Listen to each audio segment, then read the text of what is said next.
अरे मान्या म्यूट कर बेटा।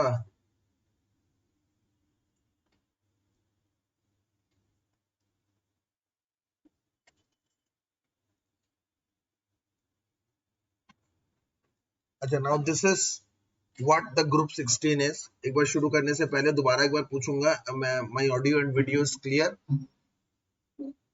ओके। अब बेटा देखते रहना, क्योंकि आज का टारगेट ना, ग्रुप 15 के बाद ग्रुप 16 बहुत आसान लगता है, बट आप लोग जितना अच्छी तरह से देखेंगे, इट ऑल डिपेंड्स कि how carefully you are listening. तो सबसे पहले आपको एलिमेंट्स पता होने चाहिए, oxygen, sulphur, selenium, tellurium, polonium. O is oxygen, S is sulfur, Fe is selenium.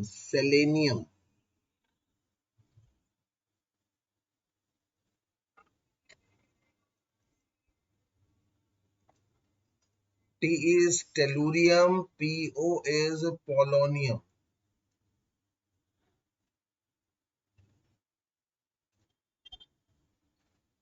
Po is polonium. Group 16 की जो जनरल कॉन्फ़िगरेशन है वो है NH2NP4। याद करिए, ग्रुप 15 में NH2NP3 थी, एक इलेक्ट्रॉन और आ गया, ग्रुप 16 में NH2NP4 हो गया। मतलब ऑक्सीजन की बन जाएगी 2s2 2p4, सल्फर की बन जाएगी 3s2 3p4, और जैसे ही 4s2 आएगा तो उसमें आएगा 3d10।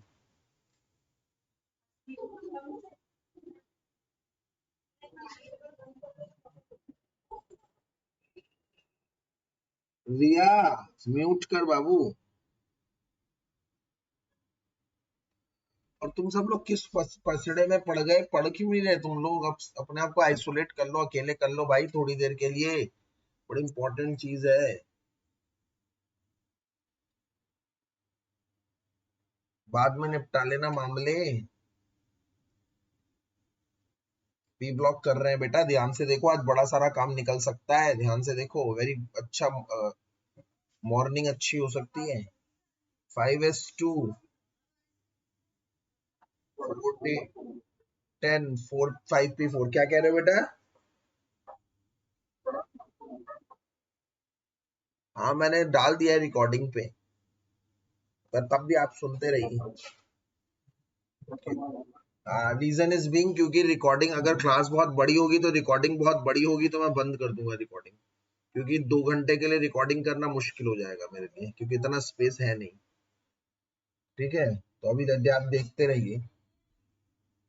6s2 5d10 4f14 6p4। अपना दिमाग लगाओ, एक बार सब ध्यान से सुनोगे तो ये सेम कॉन्फ़िगरेशन थी ग्रुप 15 में भी। नीचे डी था, डी के साथ एफ था, बस उधर P3 था, इधर P4 है, एकदम सेम डिट्टो सेम। ये सबसे पहले हर एक बच्चे को जान लेना चाहिए, ये सबसे पहली चीज है जो हर बच्चे को जाननी चाहिए। इसके बाद जनरल ट्रेंड शुरू कर देते हैं, और वो शुरू करते हैं ऑकरेंस के साथ। जनरल ट्रेंड्स, आइए शुरू करते हैं जनरल ट्रेंड्स। हाँ जी बेटा बताएं।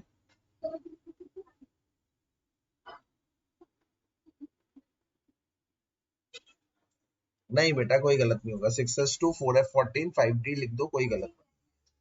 बट सीक्वेंस ये होता है, कोशिश करा करो, सीक्वेंस ये होता है ns n-1d n-2f फिर np, ये सीक्वेंस होता है। पहले n, फिर एक कम d, फिर एक कम f, फिर वही वाला ns7, ये। ठीक है, गलत कुछ नहीं। जनरल ट्रेंड में सबसे पहले आता है ऑकरेंस, मतलब कहां पाया जाता है, ये बहुत इंपॉर्टेंट है। आप लोगों को याद होगा ग्रुप 15 में मैंने आपको 5 ओर्स याद करवाए थे, याद है बेटा? हाँ, वो 5 ओर क्या थे, कौन मुझे बताएगा सबसे पहले? इंडियन सॉल्ट पीटर और चाइल्ड सॉल्ट पीटर का क्या फार्मूला है? NaNO3 और KNO3। अच्छा, और मुझे कौन एपेटाइट फैमिली का फार्मूला बताएगा? Ca3PO4 का होल ट्वाइस डॉट CaX2। अब इस X की जगह क्या क्या हो सकता है? फ्लोरो, क्लोरो और हाइड्रोक्स। ये मैंने 5 और आप लोगों को लर्न कराए थे ग्रुप 15 के ओर्स। ग्रुप 15 के ओर्स मैंने आप लोगों को लर्न करवाए थे ग्रुप 15 के। ग्रुप 16 में भी ऐसे ही कुछ ओर्स के फार्मूले आप लोगों को लर्न करने हैं। जो सबसे पहला एलिमेंट ऑक्सीजन कहाँ पाया जाता है? ऑक्सीजन ऑक्साइड्स में पाया जाता है।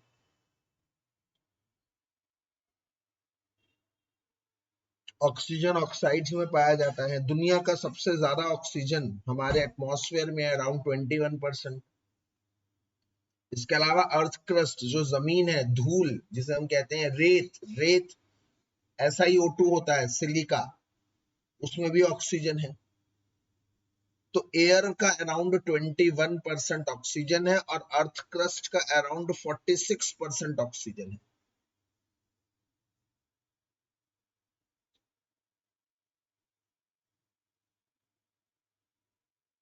अगर ऑक्सीजन की अकरेंस की बात करूं तो 21% of air is oxygen and 46% of earth crust वो रेत से बनी हुई है, और रेत होती है ऑक्सीजन का सोर्स SiO2। तो 46% अर्थ क्रस्ट का ऑक्सीजन है, 21% एयर का ऑक्सीजन है। ऑक्सीजन के ये दो प्रमुख सोर्स, एयर और अर्थ क्रस्ट पे सिलिका। अगर बात करता हूं सल्फर की, तो यहां पर आपको कुछ और याद करने पड़ेंगे, ये इंपॉर्टेंट है। सल्फर के कुछ और, सल्फर बेसिकली पाया जाता है सल्फाइड ओर्स में और सल्फेट ओर्स। सल्फर पाया जाता है दो भाग, सल्फाइड ओर्स। सल्फाइड होता है S2- सल्फाइड ओर्स, और सल्फेट ओर्स। याद रखना मैं कैसे करवा रहा हूं उसको।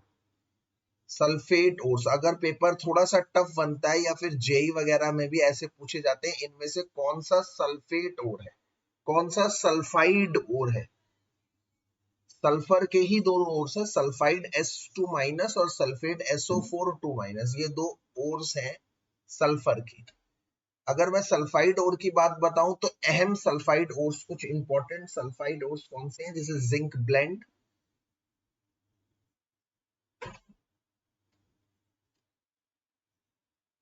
जिंक ब्लेंड जिसका फार्मूला है ZnS, गैलेना जिसका फार्मूला है PbS, सिनेबार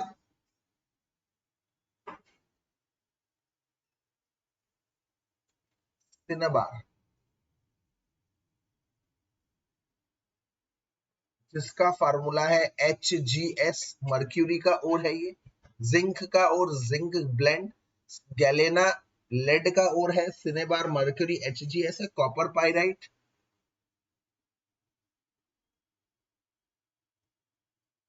फार्मूला है CuFeS2, CuFeS2, और आयरन पाइराइट सिर्फ FeS2, मतलब FeS2 है आयरन पाइराइट, उसमें कॉपर डाल दोगे तो CuFeS2। देखो बेटा ये 5 और हैं, ये 5 भाई हैं, ये सल्फाइड के 5 भाई, बहुत easy. Zinc blende ZnS, galena PbS, cinnabar HgS, copper pyrite iron pyrite. Iron pyrite का फार्मूला है FeS2 और कॉपर पाइराइट का फार्मूला CuFeS2, उसके आगे Cu लगा दो। अच्छा, सल्फाइड के 3 भाई हैं, सल्फाइड के 3 भाई हैं, जिप्सम, एप्सम, बेरेट।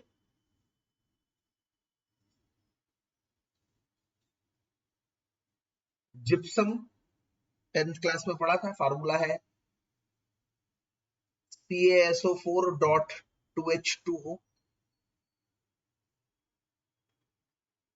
एप्सम फार्मूला है MgSO4.7H2O, और बैरेट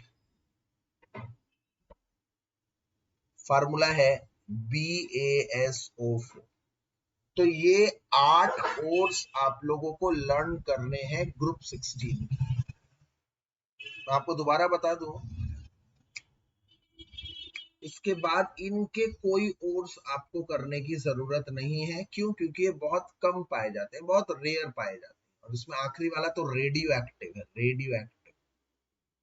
तो इसकी तो चर्चा वैसे भी हम लोगों के सिलेबस से बाहर है। ठीक है, मैं दोबारा एक बार बता देता हूँ। ऑक्सीजन 21% एयर का ऑक्सीजन होता है, 46% अर्थ क्रस्ट का होता है सिलिका, मतलब रेत, और रेत होती है ऑक्सीजन का सोर्स। इसके अलावा मेन मुद्दा है सल्फर के पाए जाने का। तो सल्फर दो भागों में पाया जाता है,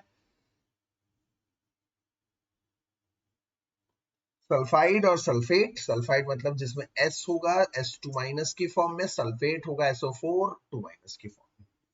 तो सल्फाइड के 5 भाई, zinc blende, galena, cinnabar, copper pyrite, iron pyrite. और सल्फेट के 3 भाई, gypsum, Epsom, Barrett.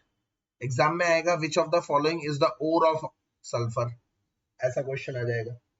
Which is the chemical formula of galena, 4 option आ जाएगा। विच इज सिनाबार, 4 ऑप्शन आ जाएगा। ऐसे आप लोगों को डील करना है इन क्वेश्चंस। ये पहला जनरल ट्रेंड ऑकरेंस हुआ। आइए दूसरा जनरल ट्रेंड पढ़ते हैं हम लोग, साइज। अब तो बच्चों वाली बातें हैं सारी।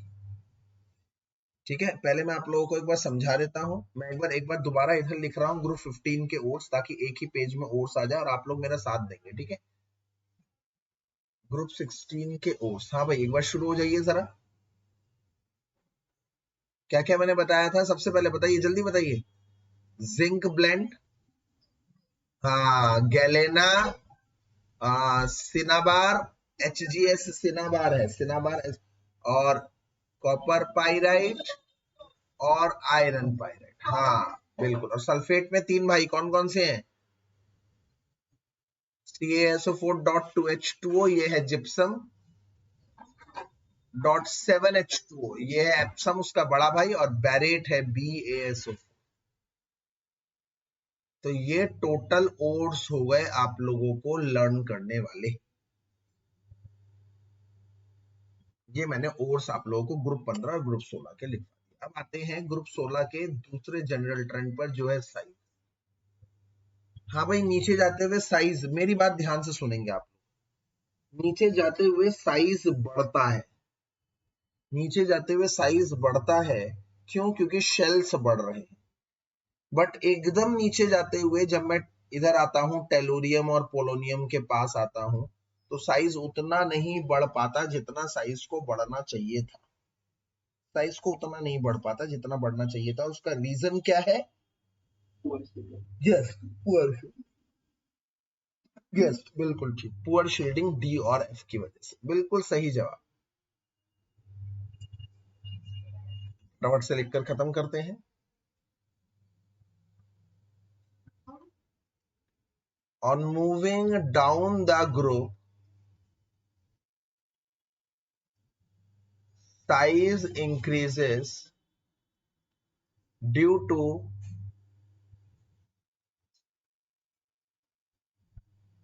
the addition of an extra shell. But how? On, but how? Due to the addition, due to the D and F electrons,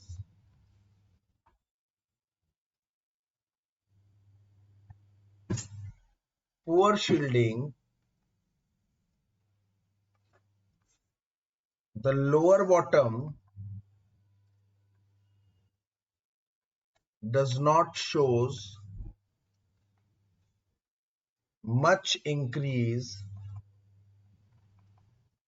in size. much ज्यादा साइज में इंक्रीमेंट नजर नहीं आता, बहुत ज्यादा इंक्रीमेंट नजर नहीं आता। अगर मैं बताऊं साइज का, तो ऑक्सीजन का रेडियाई पाइकोमीटर में 66 होता है। अब देखो सल्फर का कितना ज्यादा हुआ, 104, तो इंक्रीज कितना हुआ, लगभग लगभग 40 का इंक्रीज हुआ, 40 का इंक्रीज हुआ। सल्फर के बाद सेलेनियम है 117, तो आप देख पा रहे हैं लगभग लगभग सिर्फ 13 का इंक्रीमेंट है, सिर्फ 13 का इंक्रीमेंट है, यहां पर 38 का इंक्रीमेंट। सेलेनियम के बाद टेलुरियम, टेलुरियम का साइज 137, फिर 20 का इंक्रीमेंट हुआ, और उसके बाद पोलोनियम 146,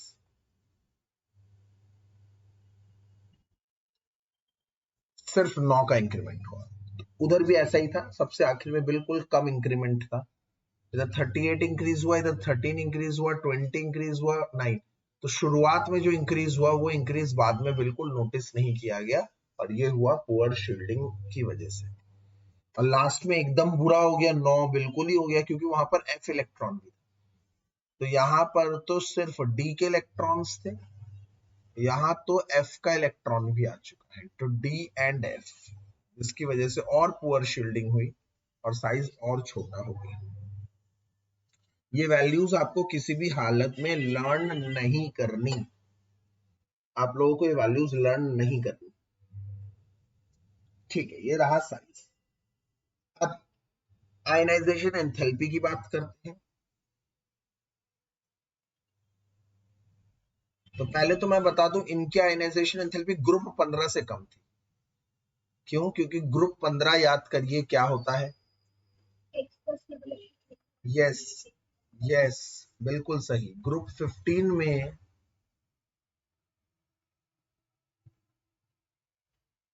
हाफ फिल्ड पी होता है, सिमेट्रिकल डिस्ट्रीब्यूशन, और ग्रुप 16 में ये हाफ फिल्ड स्टेबिलिटी नहीं होती। ध्यान से देखिए,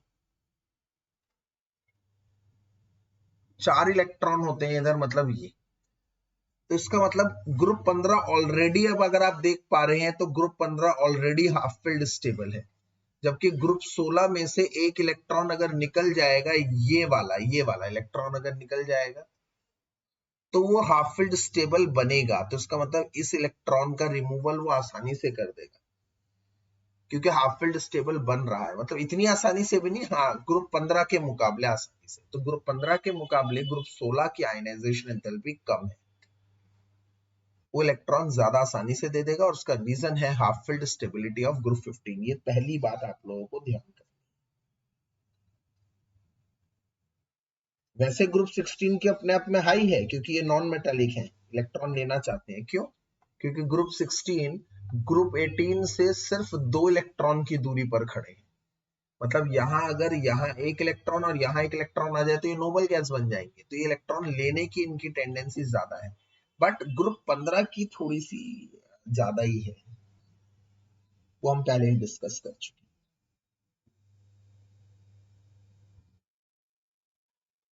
तो पहले क्या लिखेंगे, ग्रुप 15,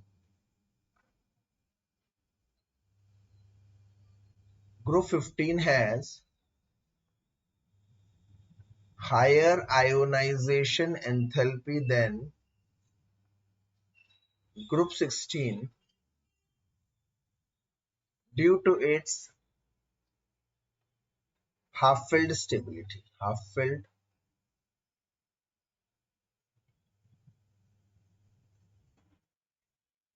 स्टेबिलिटी। ये आपको पहला पॉइंट पता होना चाहिए। दूसरा पॉइंट क्या है?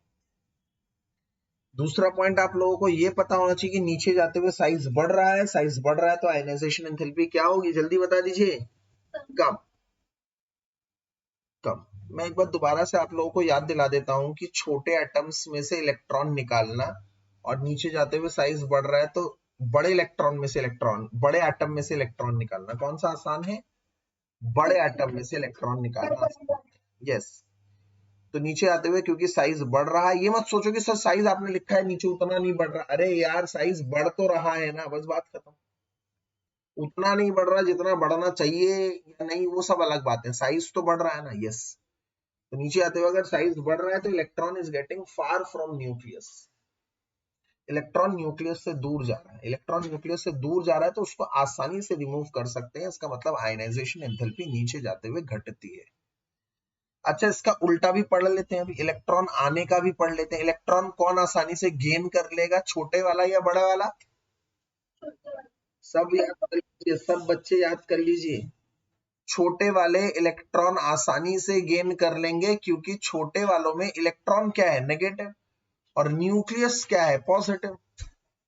तो छोटे वालों में पॉजिटिव न्यूक्लियस और नेगेटिव इलेक्ट्रॉन के बीच का डिस्टेंस कम है, और अगर एटम बड़ा होगा तो न्यूक्लियस और इलेक्ट्रॉन के बीच का डिस्टेंस ज्यादा होगा, उसे गेन नहीं कर पाएगा। इन शॉर्ट छोटे एटम इलेक्ट्रॉन गेन आसानी से करते हैं, बड़े एटम इलेक्ट्रॉन लूज आसानी से करते हैं।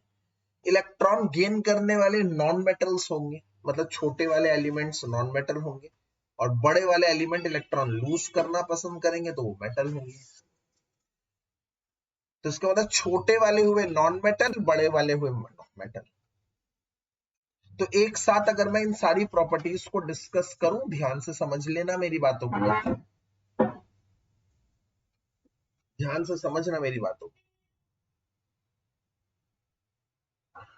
On moving down the group, GP मतलब ग्रुप, साइज ऊपर एरो का मतलब increase, size increases and thus ionization enthalpy decreases, ionization enthalpy नीचे मतलब decrease।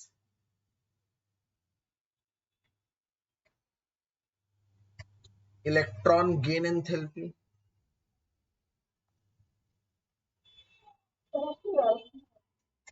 इलेक्ट्रॉन गेन एंथैल्पी, बेटा मेरी आवाज आ रही है, एक बार चेक करिए, ठीक। अच्छा नीचे जाते हुए electron gain tendency on moving down the group, on moving down the group, क्या वही सेम, साइज इंक्रीज, साइज बढ़ता है, and tendency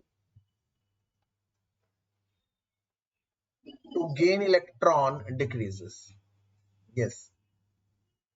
thus electron gain enthalpy decreases, electron gain enthalpy होती है डिक्रीज, ठीक है। अच्छा आयोनाइजेशन एंथैल्पी से जुड़ा हुआ है मेटालिक, जुड़ा हुआ है या नहीं, मेटालिक कैरेक्टर बोलो, क्योंकि आयोनाइजेशन एंथैल्पी मतलब इलेक्ट्रॉन लूज करना, और मेटालिक कैरेक्टर मतलब भी इलेक्ट्रॉन लूज करना, तो मिक्स करो, मेटालिक कैरेक्टर। तो आयोनाइजेशन एंथैल्पी नीचे जाते हुए डिक्रीज, सो मेटालिक कैरेक्टर, यस,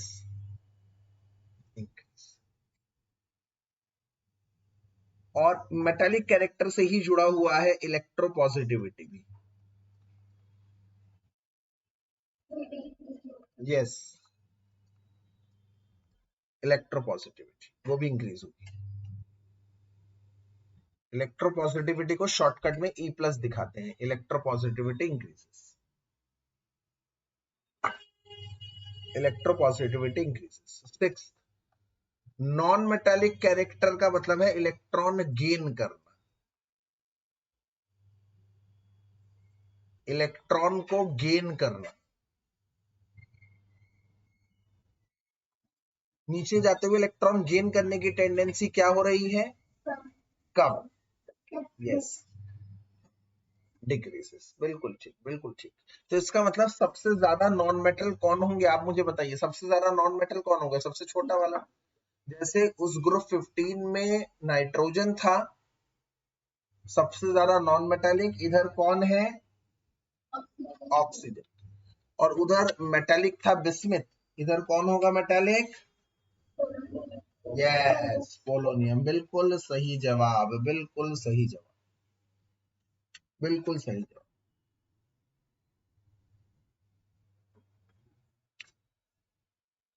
तो ये दोनों है मेटालिक, ये है हमारा, सॉरी, नॉन मेटालिक, ये है हमारा मेटल, और ये दोनों है मेटालॉइड।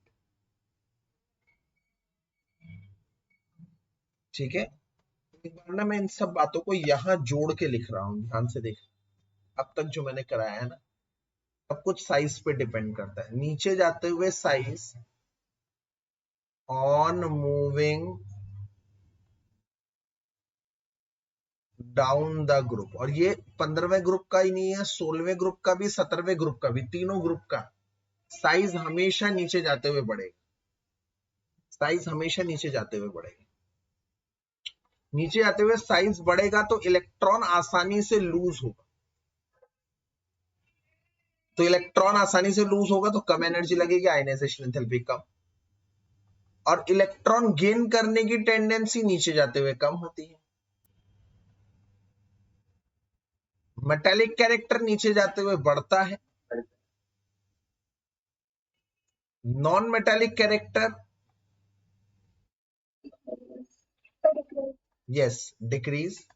मेटालिक कैरेक्टर के साथ इलेक्ट्रो पॉजिटिविटी भी बढ़ती है, और नॉन मेटालिक कैरेक्टर के साथ इलेक्ट्रो नेगेटिविटी भी बढ़ती है। ये जो 5 पांडव हैं, ये जो 5 चीजें मैंने लिखवाई हैं, ये ग्रुप 15 में भी है, ग्रुप 16 में भी है, और ग्रुप 17 में भी है। क्या बता रहे हैं बच्चे? यस यस बाबू, यस, बिल्कुल बेटा, बच्चे बिल्कुल सही। ये देखना बच्चे, मैंने प्रखर लिख दिया, ये ग्रुप 15 में भी यही है, ग्रुप 16 में भी यही है, और ग्रुप 17 में भी यही है, तीनों ग्रुप में यही है। ओके, बिल्कुल सेम है। ग्रुप 15 तो नींव है बेटा, नींव। 6 हो गए। सातवां, सातवां जनरल ट्रेंड है आप लोगों का पुराना कैटिनेशन। अच्छा, कैटिनेशन का मतलब क्या है? Self linkage property. Self linkage property मतलब आपस में जुड़ना, आपस में जुड़कर लंबी लंबी चेन बनाना, पकड़ है कि आपस में जुड़कर लंबी लंबी चेन बनाना। अब याद करिए, ग्रुप 15 में सबसे छोटा जो होता है उसको सबसे ज्यादा कैटिनेशन दिखानी चाहिए, इसका मतलब नाइट्रोजन को सबसे ज्यादा कैटिनेशन दिखानी चाहिए।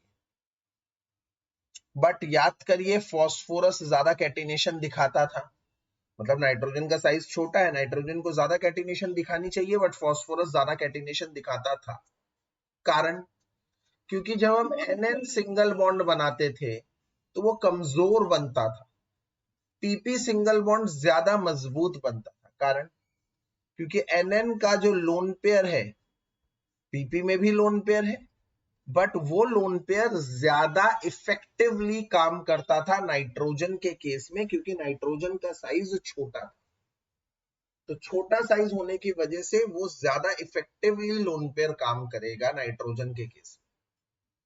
तो इसीलिए नाइट्रोजन के केस में लोन पेयर रिपल्शन बहुत ज्यादा था, इसीलिए एनएन सिंगल बॉन्ड अनस्टेबल था, जिसके कारण फॉस्फोरस फॉस्फोरस सिंगल बॉन्ड ज्यादा स्टेबल बना, और ज्यादा कैटिनेशन फॉस्फोरस ने दिखाई।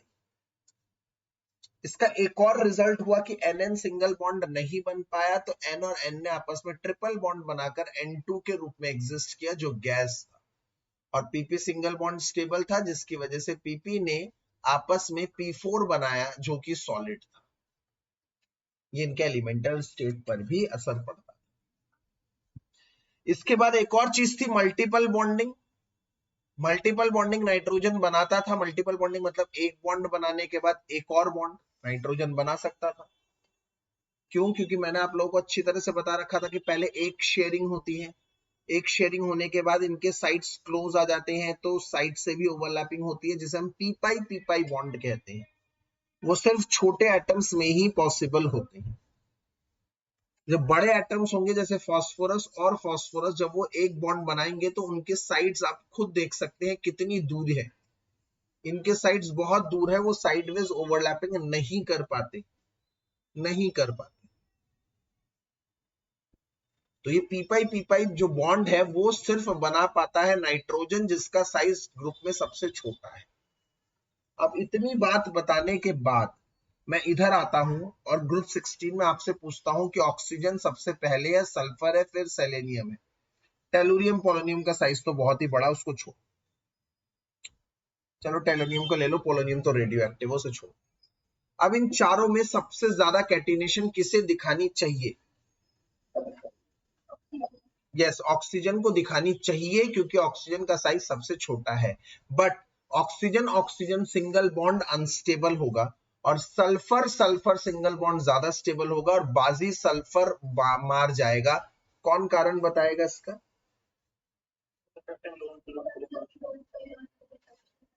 बिल्कुल सही, एकदम सटीक जवाब मारा है तो चीनी। क्योंकि ऑक्सीजन में इफेक्टिव लोन पेयर रिपल्शन ज्यादा होगा स्मॉल साइज की वजह से।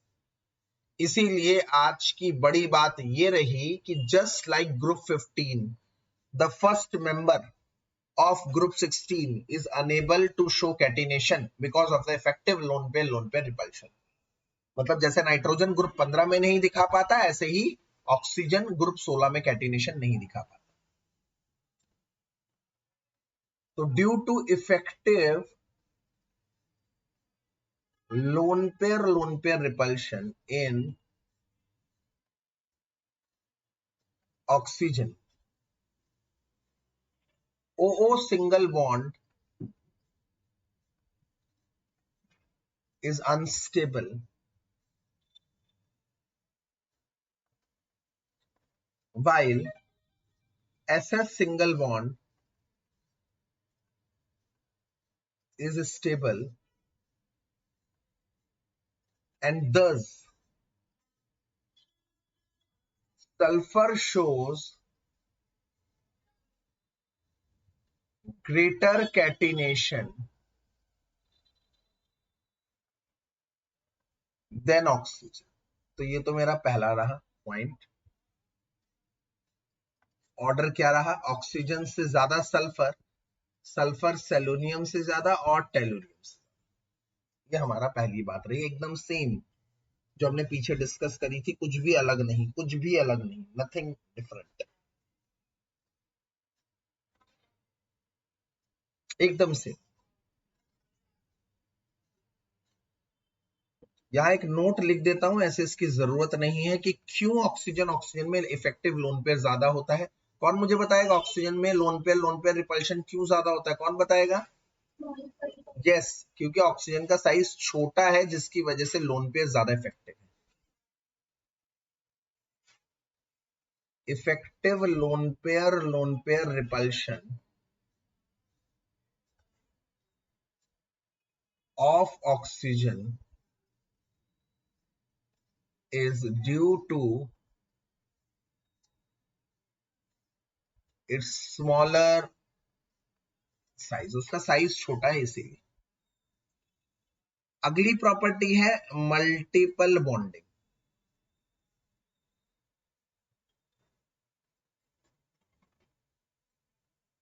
तो आप जानते हैं ऑक्सीजन मल्टीपल बॉन्डिंग कर सकता है as a tendency to p pi bond, ये आप अच्छी तरह से जानते हैं। Yes, oxygen has a tendency to form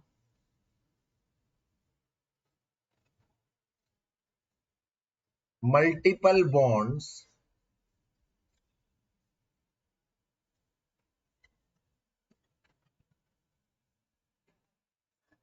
p pi bond with other oxygen atom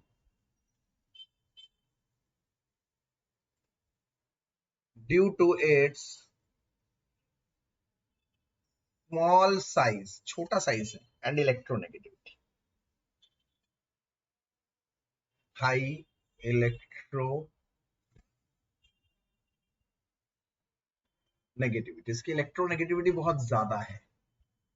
electronegativity बहुत ज्यादा है, साइज बहुत छोटा है, इसकी वजह से। That is O double bond O और O2, O double bond O bracket में ही लिख देता हूं O2, molecules are formed,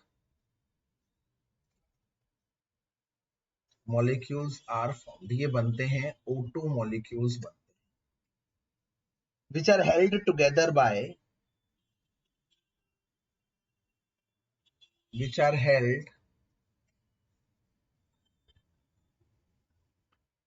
together by weak van der Waals forces, hence O2 exists as gas at room temperature. बेटा मैंने same चीज लिखवाई थी नाइट्रोजन के केस। Nitrogen tendency has multiple bond, p pi bond due to its small size, high electronegativity, वहां पर था N ट्रिपल बॉन्ड N। क्यों? क्योंकि वहां पर 3 अनपेयर्ड इलेक्ट्रॉन थे नाइट्रोजन के पास, याद करिए। उनका कॉन्फ़िगरेशन था Np3, 3 अनपेयर्ड इलेक्ट्रॉन, तो वो 3 बॉन्ड बना रहे थे। यहां पर ऑक्सीजन के पास 2 अनपेयर्ड इलेक्ट्रॉन है, तो वो 2 बॉन्ड बनाते हैं। N2 भी वैन डर वाल फोर्सेस से हेल्ड था, यहां पर O2 भी वैन डर वाल फोर्स, वहां पर N2 गैस था, यहां पर O2 गैस, एकदम से। अच्छा, वहां पर P4 क्या था? Puckered like structure, cage like structure, solid. और यहां पर सल्फर होगा, सल्फर S8 की फॉर्म में होगा, बस इतना अंतर है।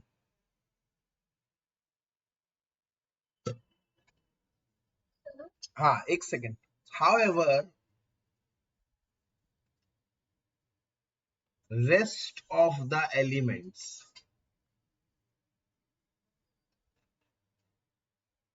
of group 16, due to their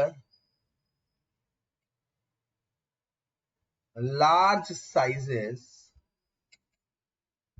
are unable to form p pi bond, और कोई p pi बॉन्ड नहीं बनाता, नहीं बनाता, नहीं बनाता, and do not exist as diatomic, diatomic मतलब लाइक O2, जैसे दो एटम जुड़ गए ना, O2 बन गया diatomic. Do not exist is diatomic like O2। they prefer to form single bonds, and single bonds में कहते हैं possess complex structure, and possess complex or puckered structure like S8। इसका क्राउन स्ट्रक्चर होता है, S8 का crown like structure, S8 का crown like structure होता है। S S S S S S, जैसे राजा की ताशपोशी होती है ना, उस तरह का होता है। ये सब सिंगल बॉन्ड बनाते हैं, crown like structure. And also the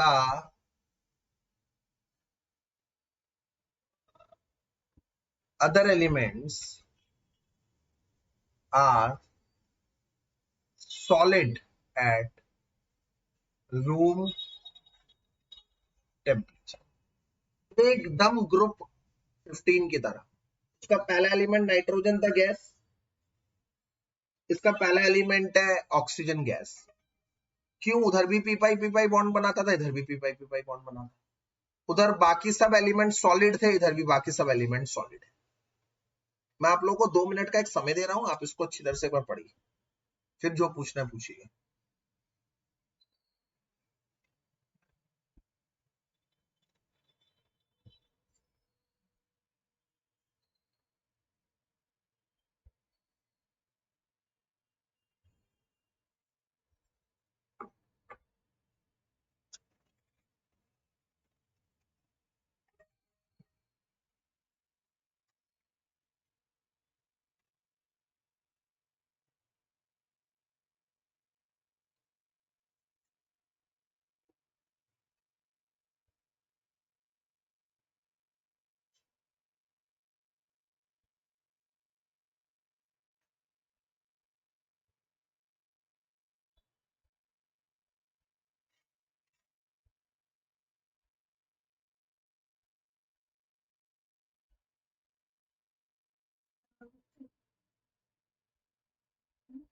हम्म,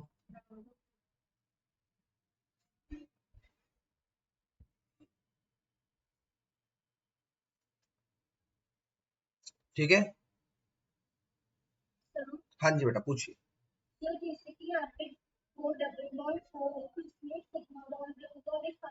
हाँ जी बेटा बिल्कुल।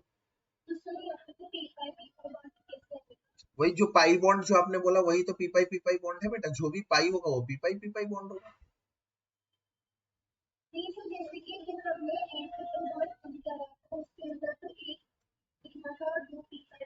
इसमें एक पी पाई है, एक सिग्मा है।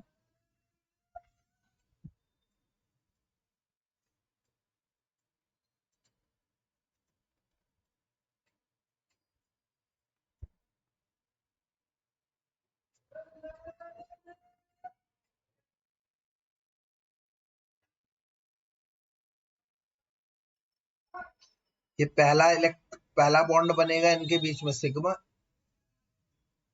जो दूसरा बनेगा वो पाई, और ये पाई किसके बीच में बन रहा है, दोनों के, इसका भी पी है ये भी पी है, पी के इलेक्ट्रॉन के बीच में बन, तो ये है पी पाई बॉन्ड। जैसे एन ट्रिपल बॉन्ड, एन में एक सिग्मा था, दो पी पाई बॉन्ड थे, इसमें एक सिग्मा एक पी पाई बॉन्ड। ओके, चलिए अगली प्रॉपर्टी पे चलते हैं। ये हमारी 8वीं प्रॉपर्टी थी, और 9th प्रॉपर्टी है मेल्टिंग पॉइंट और बॉइलिंग। मेल्टिंग पॉइंट और बॉइलिंग पॉइंट, ये हमारी अगली प्रॉपर्टी। तो नीचे जाते हुए मेल्टिंग एंड बॉइलिंग पॉइंट तो बढ़ता ही है, कोई दो राय है ही नहीं। क्यों बढ़ता है, क्यों बढ़ता है? क्योंकि साइज बढ़ता है, वैन डर वाल फोर्स बढ़ता है। बट एक बात मैंने उधर भी नोट लिखवाई थी, याद करिए। क्या? एक बात मैंने उधर भी नोट लिखवाई थी कि बिस्मथ सबसे आखिरी वाला एलिमेंट है, उसका मेल्टिंग पॉइंट थोड़ा सा कम होता है एंटीमोनी से। कोई बता पाएगा क्यों? अरे वेरी गुड प्रखर। क्योंकि बिस्मिथ नंबर ऑफ बॉन्ड्स कम बनाता है एंटीमोनी के मुकाबले, इनर्ट पेयर इफेक्ट की वजह से। सेम इधर होगा, सेम। क्या? On moving down the group, melting point boiling point increases due to increased van der Waal forces of attraction। मैं आपको बता दूं, जिस बच्चे ने ग्रुप 15 पढ़ रखा है ना, ग्रुप 16 2 घंटे में उसका पूरा याद हो जाएगा, पूरा कंप्लीट। जिसने ग्रुप 15 पढ़ रखा अच्छी तरह से, और ग्रुप 17 हो जाएगा 2 घंटे में। मतलब पी ब्लॉक कुछ रहता नहीं है बेटा ग्रुप 15 के बाद, एकदम सेम, सारी चीजें सेम, एकदम ditto same. On moving down the group, melting and boiling point increases due to increased van der Waal forces of attraction। क्योंकि नीचे आते हुए van der Waal force पढ़ते हैं। नोट,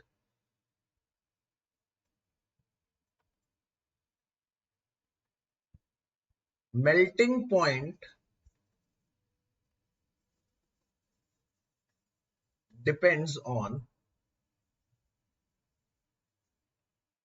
packing या फिर number of bonds formed in between। मतलब आपस में कितने नंबर ऑफ बॉन्ड्स वो बनाते हैं।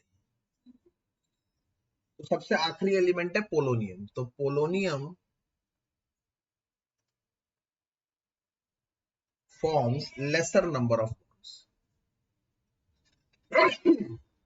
lesser number of bonds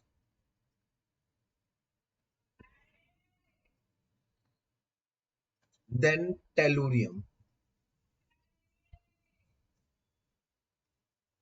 So number of bonds due to inert pair effect. अभी बताऊंगा, पहले भी बता चुका हूं inert pair effect क्या है, due to inert pair effect, and thus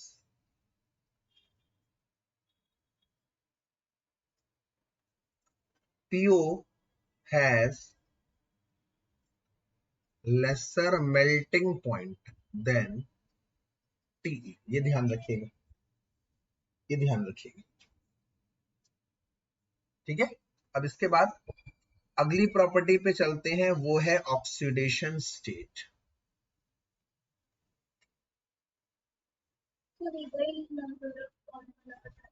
इधर ऑक्सीडेशन स्टेट पे अभी ऑक्सीडेशन स्टेट पे समझेंगे नंबर ऑफ बॉन्ड्स। देखते रहिए ऑक्सीडेशन स्टेट, इसलिए इसी पेज पे लिखवा रहा हूँ। एक और बार बोलिए बेटा, आपकी आवाज क्लियर नहीं है।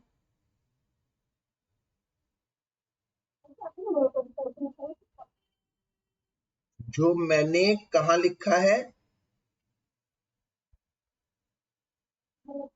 हाँ नोट्स में लिखा है।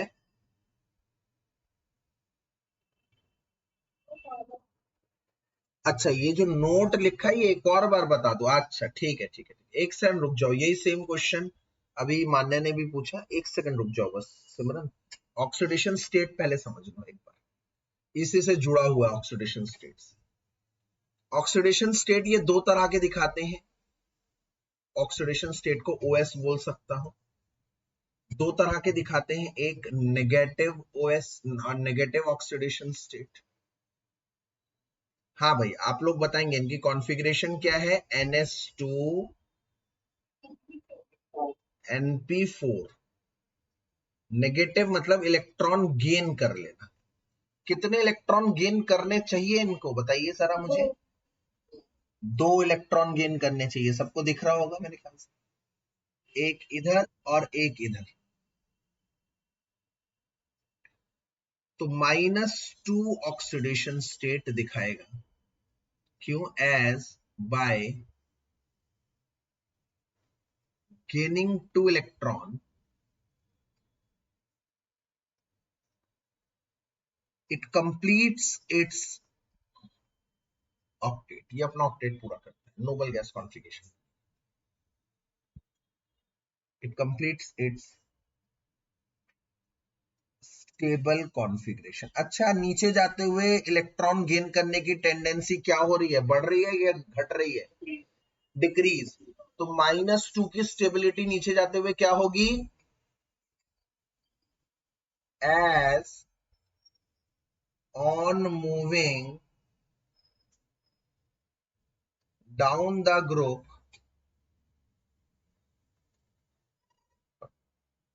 Tendency of gaining electron decreases, so stability of -2 decreases। नीचे एरो का मतलब decreases। ये तो रहा नेगेटिव ऑक्सीडेशन स्टेट की बात। अब एक बार पॉजिटिव ऑक्सीडेशन स्टेट की बात बता।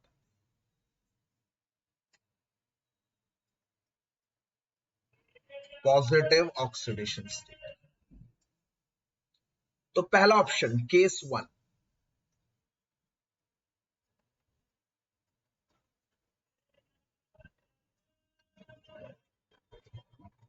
केस 1 मैंने आप लोगों को एक बात समझा रखी है बेटा, पॉजिटिव ऑक्सीडेशन स्टेट मतलब या तो इलेक्ट्रॉन दे देना या तो शेयर करना। तो ये कितने इलेक्ट्रॉन की शेयरिंग कर सकता है इस स्टेज में? 2 इलेक्ट्रॉन की शेयरिंग। सबको दिख रहा है या नहीं दिख रहा, बोलो। अरे भाई, इन दोनों इलेक्ट्रॉन की शेयरिंग कर सकता है ना, ये कर सकता है या नहीं कर सकता, बोलो। तो +2 ऑक्सीडेशन स्टेट दिखाएगा जब सिर्फ p के इलेक्ट्रॉन पार्टिसिपेट करेंगे, कोई इलेक्ट्रॉन का एक्साइटेशन नहीं होगा, विदाउट एक्साइटेशन। ठीक है, अब केस 2 पे बढ़ते हैं। अब मान लीजिए एक इलेक्ट्रॉन एक्साइट होना चाहता है इसका,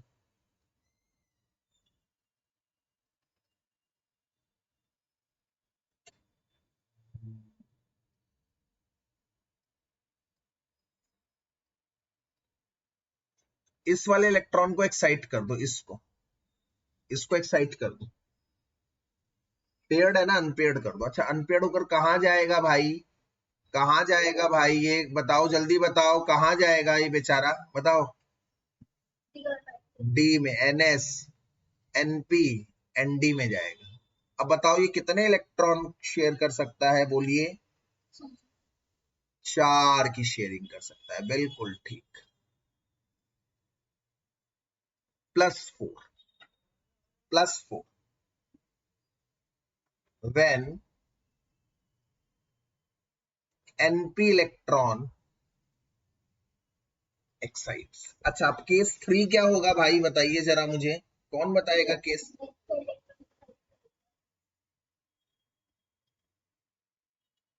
NS का भी इलेक्ट्रॉन एक्साइट करेगा, बिल्कुल सही। और अगर NS का इलेक्ट्रॉन भी एक्साइट कर दिया तो इसने अपने सारे पत्ते खोल दिए, सारे पत्ते खोल दिए, मतलब सारे इलेक्ट्रॉन हो गए पार्टिसिपेट। तो बताओ कितने इलेक्ट्रॉन पार्टिसिपेट करेंगे अब? 6, बिल्कुल ठीक। जैसे उधर 5 था, +5 था, इधर +6 होगा, सबसे बड़ा ऑक्सीडेशन।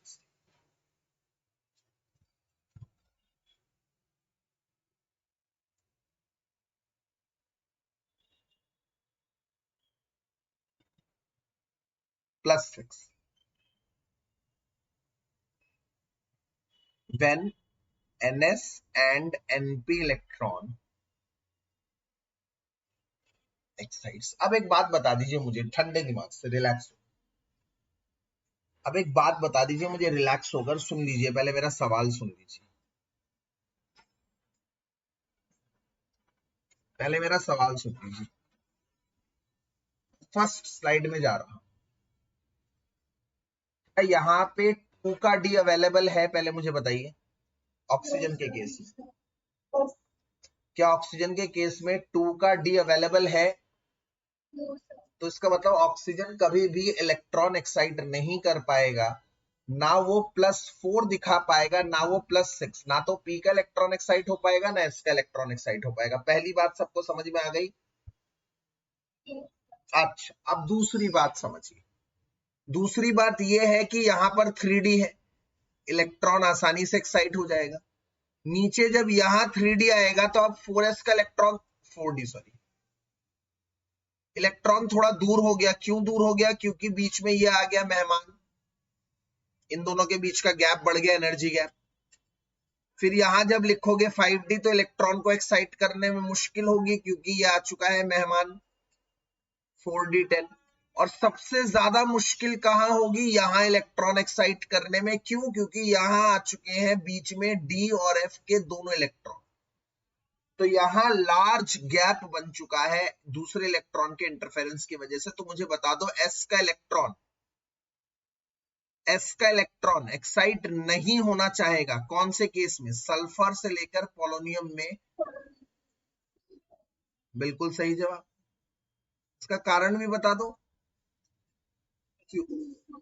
क्योंकि डी और एफ के इलेक्ट्रॉन आ चुके हैं, इनर्ट पेयर इफेक्ट हो रहा है, इसीलिए पोलोनियम अपना एस का इलेक्ट्रॉन एक्साइट नहीं कर पाएगा, टेलुरियम कर देगा पोलोनियम। अच्छा, एस का इलेक्ट्रॉन अगर एक्साइट कर देगा, इसका मतलब टेलुरियम +6 दिखाएगा, 6 बॉन्ड्स बनाएगा। पोलोनियम, ध्यान से सुनिएगा सिमरन और मान्या, आप लोगों का सवाल पे आ गया हूं मैं। पोलोनियम +6 नहीं दिखा पाएगा क्योंकि इलेक्ट्रॉन अपना एक्स्ट्रा इलेक्ट्रॉन शेयर नहीं कर पाएगा इनर्ट पेयर इफेक्ट की वजह से।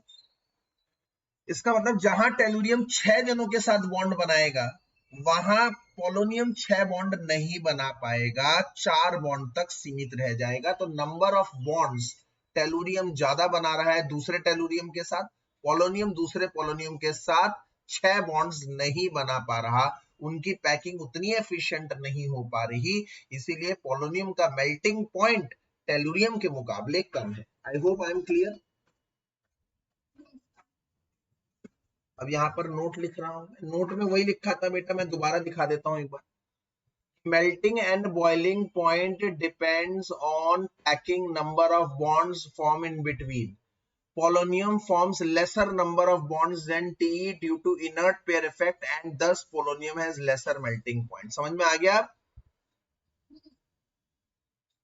चल मैं नोट लिख देता हूं इधर, 2 नोट। पहला नोट क्या है भाई? पहला नोट क्या है कि oxygen is unable to show +4 and +6 oxidation state due to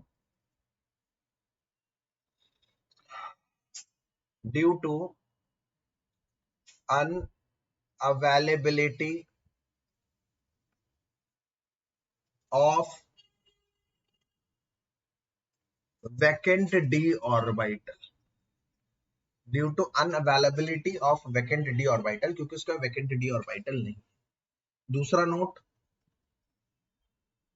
oxygen shows -2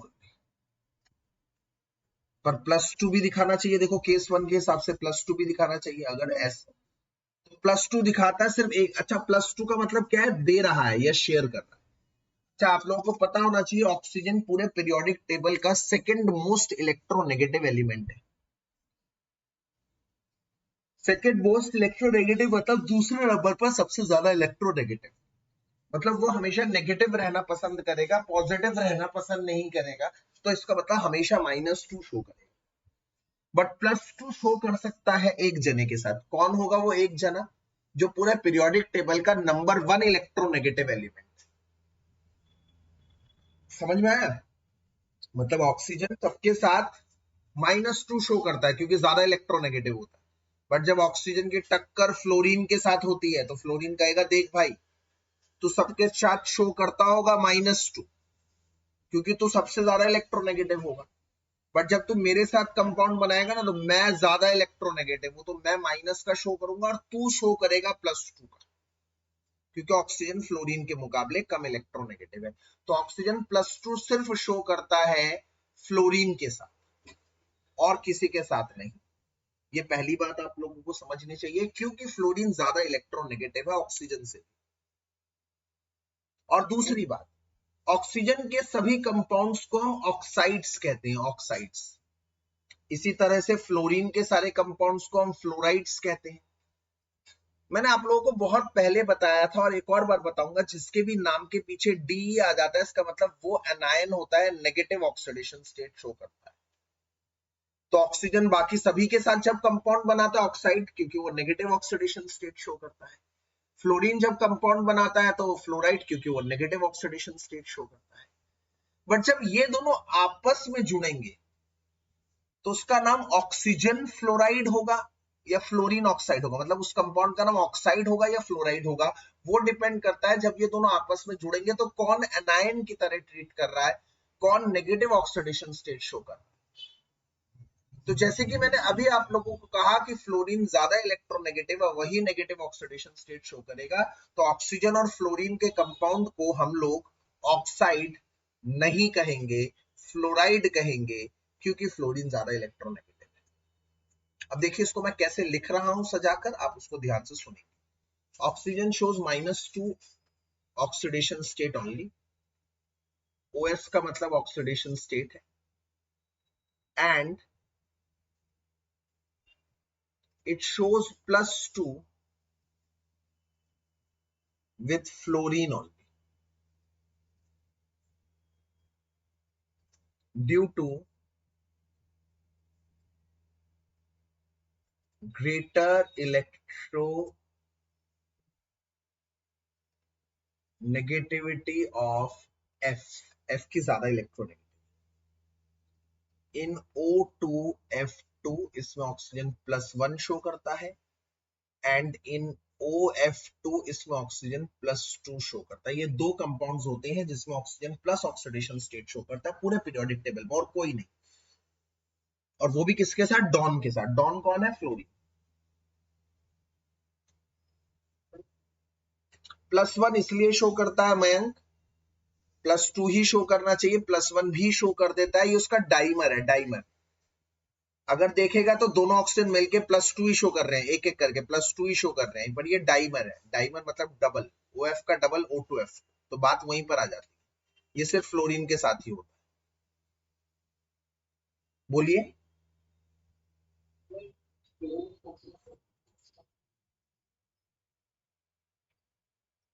और फ्लोरीन भी इलेक्ट्रोनेगेटिव है, बिल्कुल सही। बट क्योंकि फ्लोरीन की इलेक्ट्रोनेगेटिविटी एट पार है, एट पार मतलब बहुत ज्यादा, तो वो उसके साथ बॉन्ड बना लेगा। और दूसरी बात हमेशा याद रखना, मैंने पीछे भी कहा था, आप लोगों को याद होगा, दो छोटे एटम के बीच में हमेशा बॉन्ड अच्छा बनता है, इफेक्टिव ओवरलैपिंग होती है। याद आ रहा है कुछ? तो O और F दोनों छोटे हैं, तो दोनों के बीच में अच्छी ओवरलैपिंग। ऑल्दो इलेक्ट्रोनेगेटिव डिफरेंस बहुत ज्यादा नहीं है, बट क्योंकि फ्लोरीन की इलेक्ट्रोनेगेटिविटी एट पार है बहुत ज्यादा, वो किसी के साथ भी कर सकता है। फ्लोरीन तो ज्यादा सबसे ज्यादा इलेक्ट्रोनेगेटिव है, वो किसी के साथ भी कर सकता है। So it shows +2 with fluorine only due to its greater electronegativity of fluorine. Also, oxygen fluorine compounds are known as oxygen fluorides, but not as fluorine oxides. वही same reason, due to the greater electronegativity of F. वही same reason, वही same reason. अगला, on moving down the group, ये points है, ठीक है ना?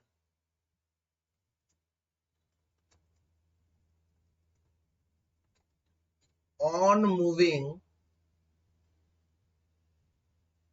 down the group,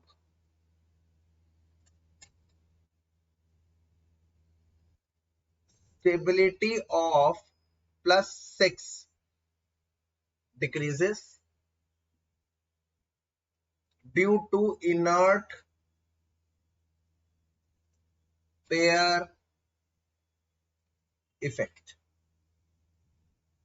अगर ये डिक्रीज होता है while +4 increases, अगर +6 डिक्रीज होगा तो ऑब्वियसली +4 इंक्रीज होगा। अगर एक डिक्रीज करेगा तो दूसरा ऑक्सीडेशन स्टेट इंक्रीज करेगा। मैं आपको 2 मिनट का एक पॉज टाइम दे रहा हूं, ये मेल्टिंग बॉइलिंग पॉइंट वाला और ऑक्सीडेशन स्टेट वाला पॉइंट वाला अच्छी तरह से एक बार रीड करिए, और फिर इसमें कोई डाउट होगा, ये 2 स्लाइड्स रीड करिए, और फिर इनमें से कोई डाउट होगा तो हम लोग उसको टेकअप करेंगे। आपके 2 मिनट शुरू होते हैं।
ध्यान से पढ़िए, ये दोनों चीजें बहुत इंपॉर्टेंट है। कुछ भी डाउट आता है, कोई राइटिंग नहीं समझ में आती, कोई वर्ड नहीं समझ में आता, कोई टॉपिक नहीं समझ में आता, अभी आप पूछ लीजिए। 9th और 10th जनरल ट्रेंड खत्म होने को है, इसके बाद आखिरी जनरल ट्रेंड हम पढ़ेंगे वो एलोट्रॉपी। जो सबसे बड़ा जनरल ट्रेंड है वो एलोट्रॉपी है आखिरी।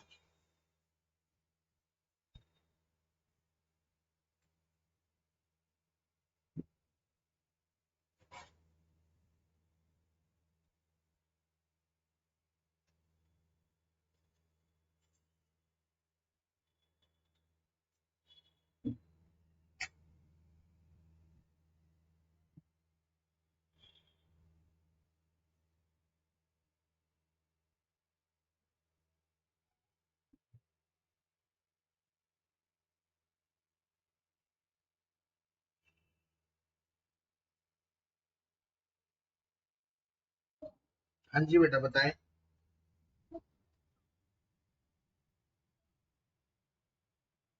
हाँ जी, दिखाएंगे सभी सब। बस लास्ट वाला +6 नहीं दिखा पाएगा, पहले वाला +6 नहीं दिखा पाएगा। सबसे ऊपर वाला +6 ऑक्सीजन इसलिए नहीं दिखा पाएगा क्योंकि उसके पास वैकेंट डी ऑर्बिटल नहीं है, और सबसे नीचे वाला क्योंकि इनर्ट पेयर इफेक्ट है। बाकी बीच के एलिमेंट सारे ऑक्सीडेशन स्टेट शो करेंगे, +2 +4। वो बात अलग है, कोई ज्यादा स्टेबल होगा, कोई कम स्टेबल होगा।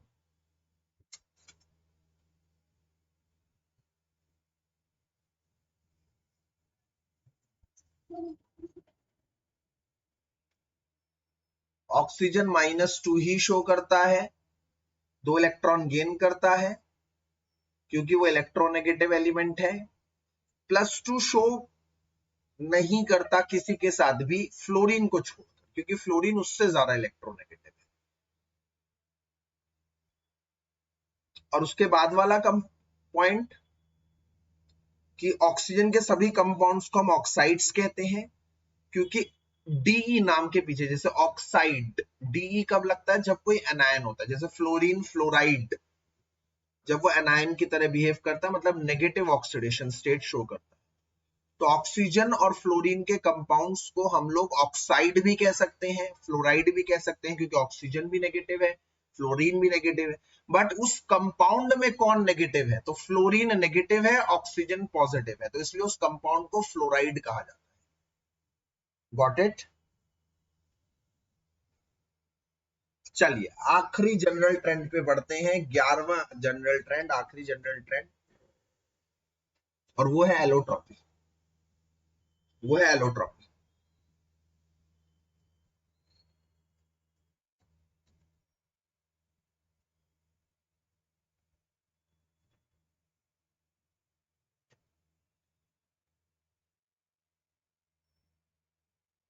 11वां जनरल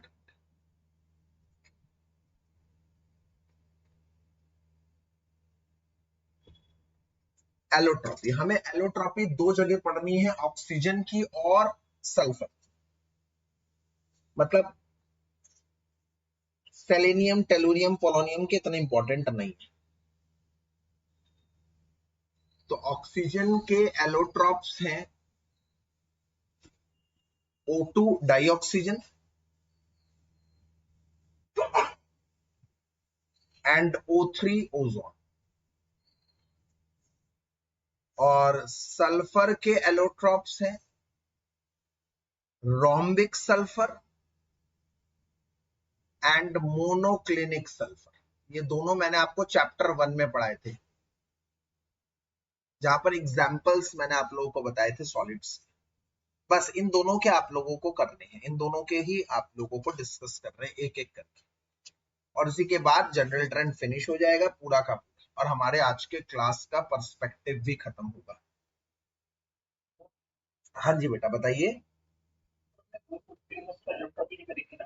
ग्रुप 15 में एलोट्रोपी बेटा फास्फोरस की रेड्यूस हो गई, कट गई सिलेबस से, वो नहीं करनी। ग्रुप 15 में एलोट्रोपी करना ही नहीं है, ओके, वो कट गया है, रेड्यूस हो गया है सिलेबस। ऑक्सीजन अब शुरू करते हैं। पहले एलोट्रोप्स ऑफ ऑक्सीजन।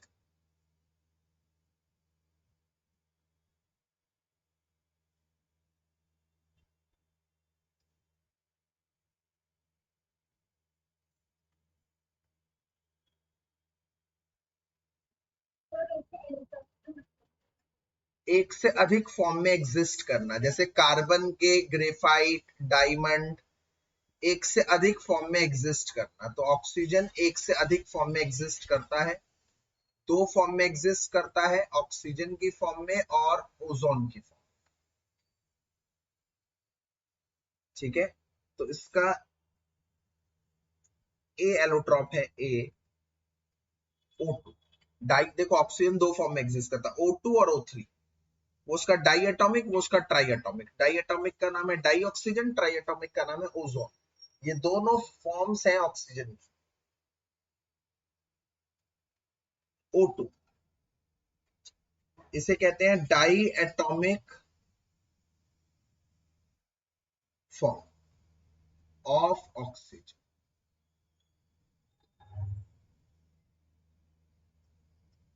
तो आइए शुरू करते हैं O2 की बातचीत। जब किसी भी चीज की हम बातचीत करते हैं तो आपको पता है दो ही होते हैं, या तो उसकी प्रिपरेशन, उसको बनाया कैसे जाता है, फिर उसकी प्रॉपर्टीज। बस यही इधर भी करना है, कंपाउंड की तरह ही है ये भी जनाब, प्रिपरेशन और प्रॉपर्टीज। तो आइए शुरू कर देते हैं। प्रिपरेशन, बनाया कैसे जाता है O2 को? 5 तरीकों से बनाया जाता है O2 को। अब से मैं कहूंगा आप लोग थोड़ा सा सारे बच्चे अलर्ट हो जाइए, क्योंकि आज पूरे लेक्चर में ये पहली बार मैं ऐसी चीज करा रहा हूं जो ग्रुप 15 से बिल्कुल अलग है, ये समझ लो। तो ग्रुप 15 से बिल्कुल अलग है, हटके है। ये हमने ग्रुप 15 में नहीं पढ़ा, ऑब्वियसली कैसे पढ़ेंगे, तो ऑक्सीजन इस, तो वो सब उधर थे, ये नया है, इसलिए ध्यान से देखेंगे। प्रिपरेशन, बनाया कैसे जाता है इसको।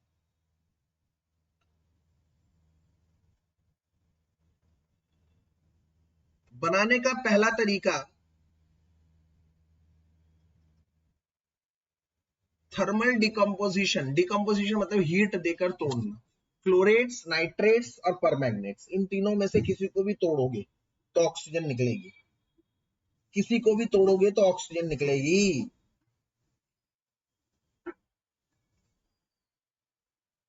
तो पहला क्या है, डिकम्पोजिशन, तोड़ना।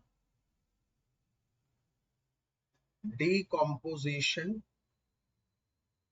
ऑफ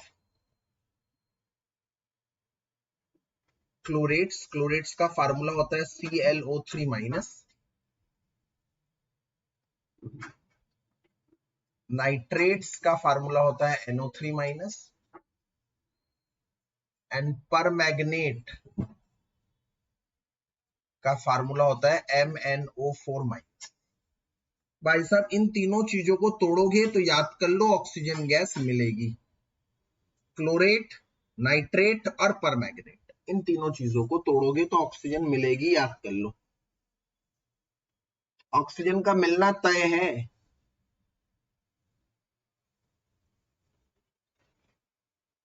तो क्लोरेट्स एग्जांपल देता हूं, जैसे KClO3।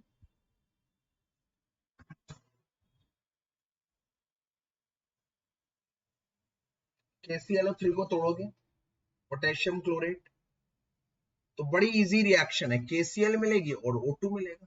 ये क्लोरेट का हो गया भाई साहब। नाइट्रेट का लो भाई साहब, नाइट्रेट का PbNO3 का होल ट्वाइस को तोड़ोगे तो मिलेगी PbONO2 और O2 गैस। ये नाइट्रेट का हो गया जनाब। और परमैंगनेट का KMnO4, परमैंगनेट है, उसको तोड़ोगे तो मिलेगा K2MnO4 plus MnO2 plus O2। अब ये जो पहली रिएक्शन है देखो बड़ी इजी है, पोटेशियम क्लोरेट को तोड़ा KClO2 मिल गया, लेड नाइट्रेट को तोड़ा PbONO2 O2 मिल गया। ये जो है ना इसमें ये KMnO4 है, पोटेशियम पर मैग्नेट,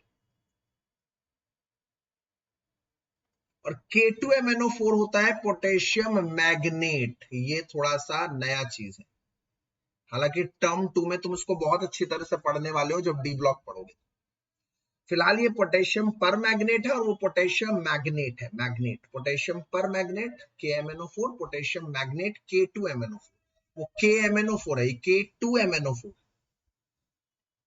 ये पहला तरीका है O2 के बनने का, पहला तरीका decomposition of क्लोरेट्स, nitrates and परमैग्नेट्स।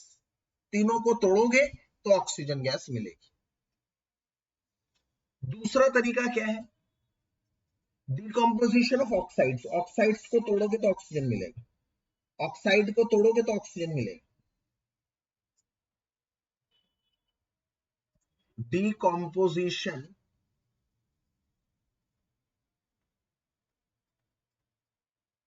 Of oxides, oxides के तोड़ोगे तो मिलेगा। ये दूसरा तरीका है। कैसे, जैसे HgO को तोड़ो, HgO को तोड़ो, Hg मिलेगा और O2 मिलेगा। Ag2O को तोड़ो तो Ag मिलेगा और O2 मिलेगा। देख रहे हो कितना इजी है ऑक्साइड्स को तोड़ो। ये लेस रिएक्टिव मेटल्स है, Hg और Ag लेस रिएक्टिव मेटल्स है, ये लेस रिएक्टिव मेटल्स है। तो लेस रिएक्टिव मेटल्स के केस में less reactive metal oxides gives free metal, free metal मतलब अकेला मेटल देता है, एंड O2 देता है। बट अगर मैं थोड़ा सा ज्यादा रिएक्टिव मेटल ऑक्साइड ले लूं तो उससे फ्री मेटल नहीं मिलता, उससे एक और ऑक्साइड मिलता है और ऑक्सीजन गैस मिलती है। जैसे समझो मेरी बात को, जैसे PbO2, PbO2 को तोड़ूंगा तो क्या मिलेगा, Pb मिलेगा और O2 मिलेगा। तुम यही आशा कर रहे हो, बिल्कुल ठीक आशा कर रहे हो, कोई बड़ी बात नहीं है, कोई बड़ी बात नहीं है, बिल्कुल ठीक आशा कर रहे हो। देखो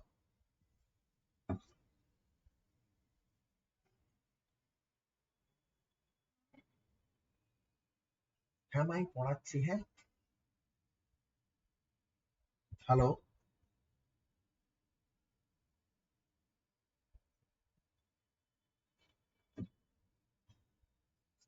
आप बिल्कुल सही सोच रहे हैं कि PbO2 को तोड़ेंगे तो Pb और O2 मिलेगा, बट एक्चुअली Pb एक रिएक्टिव मेटल है, तो क्या करेगा, ये वापस कुछ ऑक्सीजन के साथ रिएक्ट कर कर, वापस कुछ ऑक्सीजन के साथ रिएक्ट कर कर एक ऑक्साइड बना लेगा, छोटा ऑक्साइड। कैसा, PbO बना लेगा। मतलब PbO2 को तोड़ोगे तो Pb मिलेगा, O2 मिलेगा, वापस वो Pb कुछ ऑक्सीजन के साथ रिएक्ट कर कर PbO बना लेगा। मतलब अकेला फ्री मेटल नहीं मिलेगा क्योंकि ये रिएक्टिव मेटल। इन केस में क्या होता है, ये होते हैं बड़े लेस रिएक्टिव मेटल, दोबारा ऑक्सीजन के साथ रिएक्ट नहीं कर पाते। वैसे भी 10th में आप लोगों ने पढ़ाई है, जो लेस रिएक्टिव मेटल होता है वो फ्री स्टेट में पाए जाते हैं। फ्री स्टेट मतलब नेटिव स्टेट, वो आसपास की चीजों के साथ रिएक्ट नहीं करते। तो यहां पर थोड़ा सा अलग है, इसे लेड डाइऑक्साइड कहते हैं, लेड डाइऑक्साइड, और ये है लेड ऑक्साइड, PbO है लेड ऑक्साइड। एक और इसी में है Pb3O4, इसे कहते हैं रेड लेड, ये जेई का क्वेश्चन है, रेड लेड। इसे हीट करते हैं तो मिलता है वही PbO, same PbO plus O2। तो इसका मतलब हमने क्या देखा,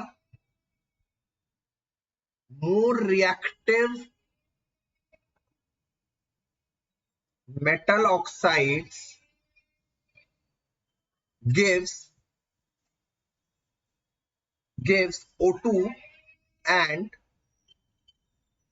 again a metal oxide। जैसे उधर भी PbO2 था, इधर भी PbO, वो भी लेड ऑक्साइड है, ये भी छोटा, अगेन a smaller oxide, छोटा ऑक्साइड देता है। तो ये रहा दूसरा तरीका ऑक्सीजन बनाने का, कि ऑक्साइड को तोड़ो तो ऑक्सीजन मिलेगा। अगर लेस रिएक्टिव मेटल के ऑक्साइड को तोड़ोगे तो मेटल अलग हो जाएगा पूरी तरह से, थोड़ा सारा रिएक्टिव को तोड़ोगे तो छोटा मेटल ऑक्साइड मिलेगा। तीसरा तरीका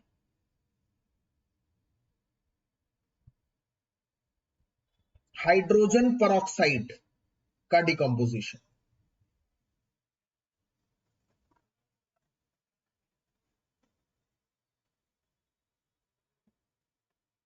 decomposition of H2O2 hydrogen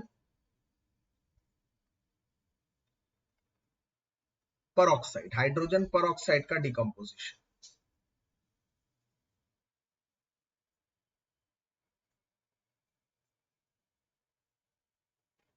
H2O2 का डिकम्पोजिशन हुआ।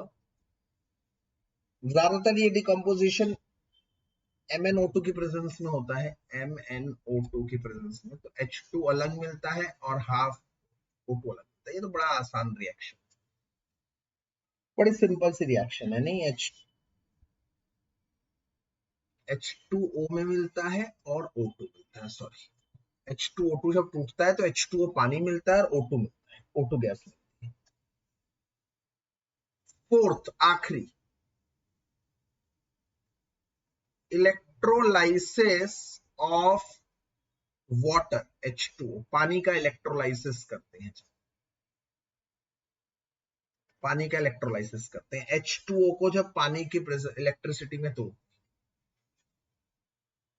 इलेक्ट्रिसिटी तो वो मिलता है H2 गैस और हाफ O2 गैस। पर इसमें याद करने वाली बात क्या है, MCQ में अच्छा क्वेश्चन है कि H2 गैस मिलता है कैथोड पर और O2 गैस मिलता है एनोड पर। ये एक बहुत इंपॉर्टेंट पॉइंट है जो आप लोगों को लर्न करना है, ठीक है। तो ऑक्सीजन कितने तरीकों से मिल सकता है? 4। सबसे पहला ऑक्सीजन बनने का तरीका क्या है? Decomposition of chlorate, nitrate, permanganate. बिल्कुल, ये इसका लैब मेथड है, पहला वाला इसका लेबोरेटरी मेथड है, लैब में ऐसे ही बनाया जाता है क्लोरेट के डिकम्पोजिशन। अच्छा, दूसरा क्या है, कैसे मिलेगा ऑक्सीजन? Decomposition of oxides. अच्छा, डिकम्पोजिशन ऑफ ऑक्साइड दो तरह में है। अगर एक लेस रिएक्टिव मेटल का ऑक्साइड है तो हम लोग जानते हैं वो प्योर मेटल फ्री में देगा, और अगर थोड़ा ज्यादा रिएक्टिव मेटल है तो मेटल प्योर में नहीं मिलता, मेटल का ऑक्साइड ही मिलता है और ऑक्सीजन गैस मिलती है। तीसरे केस में हमने देखा कि H2O2 का डिकम्पोजिशन कर दो, तोड़ दो तो मिल जाएगा H2O पानी और O2। ये डिकम्पोजिशन को कैटलाइज करने के लिए मैग्नीज डाइऑक्साइड का इस्तेमाल किया जाता है, MnO2 का इस्तेमाल किया जाता है। और चौथा और आखिरी में इलेक्ट्रोलाइसिस ऑफ पानी, वाटर का इलेक्ट्रोलाइसिस हमने किया। वाटर का इलेक्ट्रोलाइसिस करने पर हमने देखा H2 गैस और O2 गैस हम लोगों को मिल रही है। याद करिएगा, MCQ में अच्छा क्वेश्चन है कि कहेगा वाटर का इलेक्ट्रोलाइसिस कर ऑक्सीजन कहां पर मिल रही है। तो क्योंकि ये देखो, ये जो H2 है ना, टूटेगा H+ और OH- में, तो ये H+ कैटायन है, कैटायन जाएगा कैथोड पर और एनायन जाएगा एनोड पर। तो ऑक्सीजन नेगेटिव होती है, एनायन एनोड पर मिलती है, H+ कैटायन होता है, कैथोड पर मिलता है। तो ये बहुत इंपॉर्टेंट क्वेश्चन है MCQ का। ये तो रहा कि आप ऑक्सीजन को कैसे बना सकते हैं। एक और एड ऑन फिफ्थ बताऊंगा मैं कि एयर के लिक्विफिकेशन से भी आप ऑक्सीजन बना सकते हैं। कैसे? एयर में बेसिकली क्या चीजें होती हैं? एयर को थोड़ा सा प्यूरिफाई कर दो, क्योंकि एयर में बेसिकली दो चीजें होती हैं, एक होता है हमारा नाइट्रोजन N2 और एक होता है O2। मेन 78% नाइट्रोजन होता है और 21% होता है O2। तो उस एयर का लिक्विड फॉर्म करो, लिक्विड एयर करो और उसका फ्रैक्शनल डिस्टिलेशन करो। फ्रैक्शनल डिस्टिलेशन मतलब क्या होता है? एक ऐसा टावर होता है, याद करिए, ये हम लोगों ने उसमें भी पढ़ा था, कॉलिगेटिव प्रॉपर्टी में भी, एजियोट्रॉप्स। जैसे मान लो अगर मैं बात करता हूं लिक्विड एयर की, O2 की और N2 की, तो O2 और N2 का जो मिक्सचर है मैं भेजता हूं एयर, लिक्विड एयर को नीचे से भेजता हूं। इसमें 2 चैनल बना देती है टेम्परेचर जोन के हिसाब से, टेम्परेचर जोन के हिसाब से 2 चैनल बना। इनके बॉइलिंग पॉइंट का डिफरेंस अराउंड 12.8 केल्विन के आसपास होता है, इन दोनों के बॉइलिंग पॉइंट 12.8। लगभग लगभग O2 का जो होता है वो 78 होता है, N2 का जो होता है वो 90 के आसपास का, N2 का 90 के आसपास होता है और O2 का लगभग लगभग 78 के आसपास का होता है बॉइलिंग पॉइंट केल्विन। तो जैसे ही इन दोनों के मिक्सचर को भेजा, नीचे से टेम्परेचर बढ़ रहा है, टेम्परेचर बढ़ रहा है, 50 केल्विन हुआ, 60 केल्विन हुआ, 70 केल्विन, 78 केल्विन होते ही ऑक्सीजन यहां से निकल जाएगा, सारा ऑक्सीजन यहां से निकल जाएगा। उसके बाद हवा आगे बढ़ेगी, लिक्विड एयर आगे बढ़ेगी और नाइट्रोजन गैस 90 होते ही वहां से निकल जाएगी, नाइट्रोजन गैस यहां से निकल जाएगी। इसका मतलब एक बात तय है कि आप लोग नाइट्रोजन और ऑक्सीजन का अलग अलग बॉइलिंग पॉइंट की वजह से उसको फ्रैक्शनल डिस्टिलेशन से सेपरेट कर सकते हैं। तो O2 can also be obtained, O2 can also be obtained by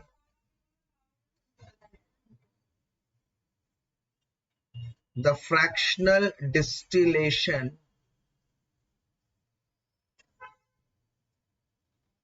of liquid air.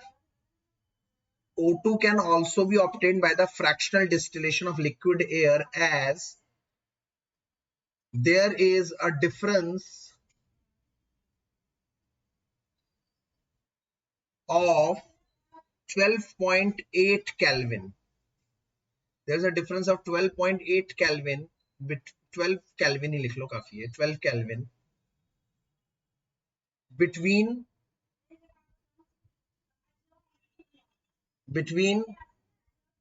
the boiling point of O2 and N2। उन दोनों के बॉइलिंग पॉइंट में 12 केल्विन का डिफरेंस है, इसलिए लिक्विड एयर के फ्रैक्शनल डिस्टिलेशन से भी हम ऑक्सीजन निकाल सकते हैं। ये पेपर में बहुत अच्छा क्वेश्चन बनता है, ठीक है। ये तो हाँ जी बेटा बताएं। यस बेटा यस, एयर को लिक्विफाई करके। ये तो रही 5 तरह की उसकी प्रिपरेशन। बात आती है प्रॉपर्टीज की।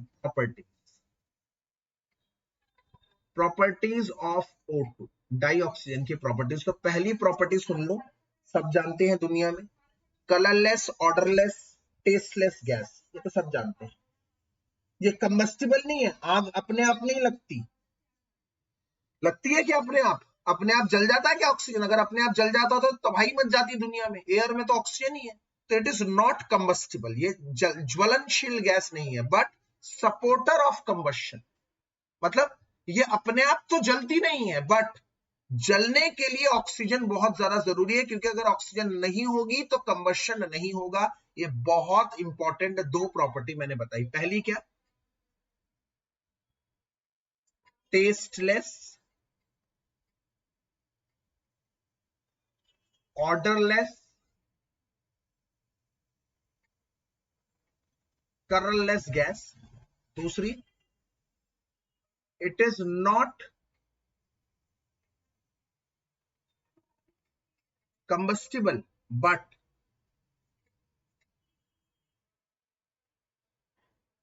Supporter of combustion. और एक और बड़ी बात अनोखी, क्या? याद करिए 11th क्लास में मैंने आपको ये समझाया था, 1s2 anti bonding, 1s2 2s2 anti bonding, 2s2 2pz2 pi 2px2 pi 2py2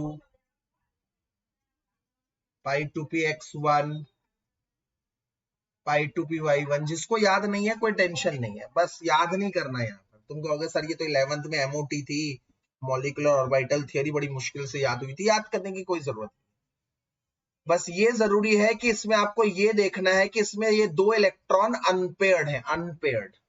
और इतनी बात ध्यान रखनी है, अनपेयर्ड मतलब पैरामैग्नेटिक। तो इसका मतलब इसमें इवन इलेक्ट्रॉन्स है, इवन 16। तो ज्यादातर इवन इलेक्ट्रॉन्स मतलब होता है पेयर्ड इलेक्ट्रॉन्स डायमैग्नेटिक, बट इसमें इवन नंबर ऑफ इलेक्ट्रॉन है, इसके बावजूद ये पैरामैग्नेटिक है। तो क्या लिख रहा हूं, O2 has even numbered electrons, but still it is paramagnetic in nature. O2 has even numbered electron, but still it is paramagnetic in nature. ये paramagnetic nature है, क्यों? Due to its unpaired electron,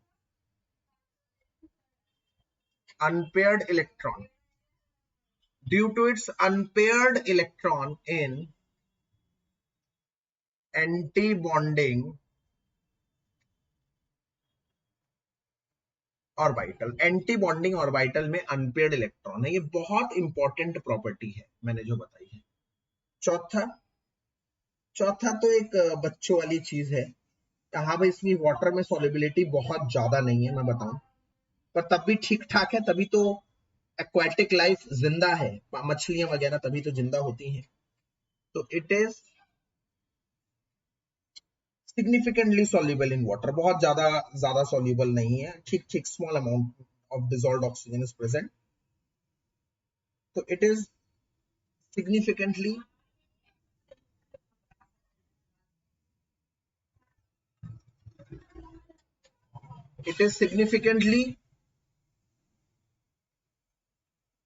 soluble in water for the sustainment of aquatic life,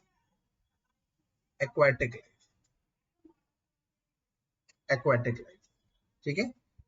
अब आते हैं इसकी chemical property में कि metal के साथ कैसे रिएक्ट करता है। तो एक बात बता दूं भाई, मेटल के साथ ऑक्सीजन बनाता है, 10th क्लास की बात बता रहा हूं, अगले पेज पे बताऊंगा, अगले पेज पे बताऊंगा।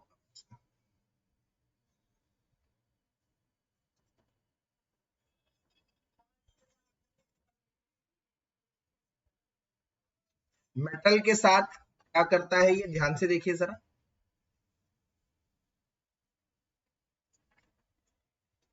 ऑक्सीजन 10th क्लास की बात कौन बताएगा मुझे, कौन पूरा करेगा? मेटल के साथ बनाता है मेटल ऑक्साइड, जो क्या होते हैं, बेसिक होते हैं, बिल्कुल ठीक। एग्जाम्पल, Na+O2 बनाता है Na2O, Na2O सोडियम ऑक्साइड, ये तो हम सभी जानते हैं, ये सब बेसिक चीजें हैं एकदम। Ca ऑक्सीजन के साथ बनाता है CaO, Al ऑक्सीजन के साथ बनाता है, Al को छोड़कर अभी ये बनाता है, Mg ऑक्सीजन के साथ MgO बनाता है। ये सब एकदम वही पुरानी घिसी पिटी चीजें, कुछ नया नहीं, कुछ नया नहीं। नॉन मेटल के साथ क्या बनाता है, 10th class, non metal oxides, yes बिल्कुल सही, acidic in nature, acidic in nature. इसको बेसिक कहते हैं, या फिर एक और शब्द क्या है, एल्कली, क्योंकि जो पानी में डिसॉल्व हो जाते हैं बेस, उन्हें एल्कली कहते हैं, एसिडिक। तो सब जानते हैं, कोई बड़ी बात नहीं है। N2 को अगर मैं O2 में डाल दूं तो वो बनाते हैं NO, S8 को O2 में डाल दूं तो वो बनाते हैं SO2, कार्बन को ऑक्सीजन में डाल देता हूं तो बनाते हैं CO2। ये सब एसिड्स, NO को डाल दोगे HNO3 बनेगा, SO2 का H2SO4 बनेगा, CO2 का H2SO, ये सब एसिड बनाते हैं पानी में। ये पानी में डाल दोगे तो बेस बनाएंगे, ठीक है। और तीसरे, ध्यान दे दो फटाफट से, तीसरा तीसरा, बड़े ध्यान से सुनिएगा, तीसरा metals like Zn and Al, ये दो मेटल खासकर बड़े इंपॉर्टेंट है, यहां पे स्टार बना रहा हूं। मेटल्स लाइक Zn और Al forms amphoteric oxides, amphoteric oxides. Al और O2 बनाते हैं Al2O3, Al2O3 इसमें ना, ठीक है, और Zn प्लस O2 बनाते हैं Zn। बेटा एम्फोटेरिक मतलब क्या? Yes yes, reacts with both acids और bases, ठीक है। और कई ऐसे भी होते हैं जो जैसे N प्लस O2 NO2 बनाते हैं, ये तो एसिडिक है, बट कई ऐसे भी होते हैं, कई non metals, some non-metals like, ऐसे लिखवाता हूं ना,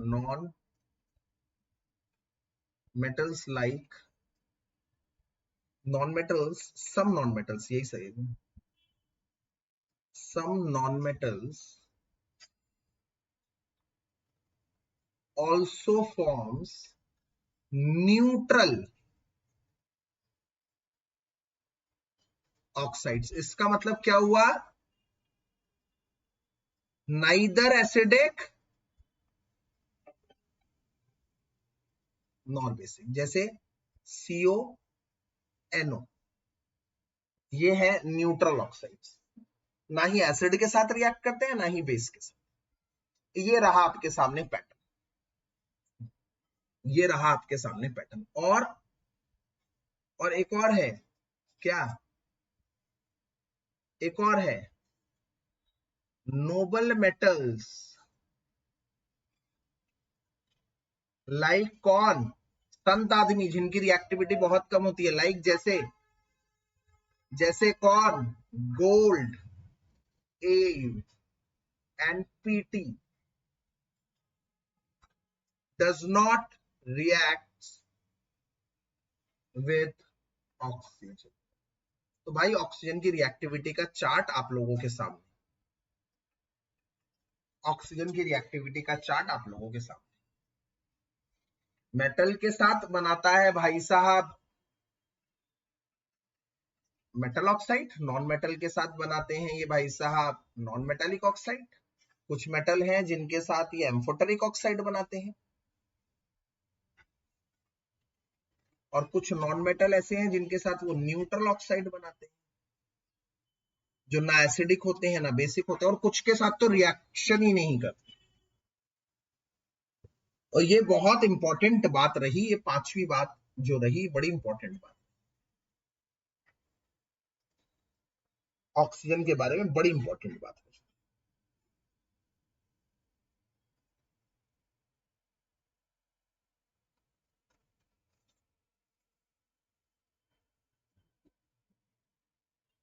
बहुत इंपॉर्टेंट बात रही, बहुत ध्यान से देखेंगे इसको।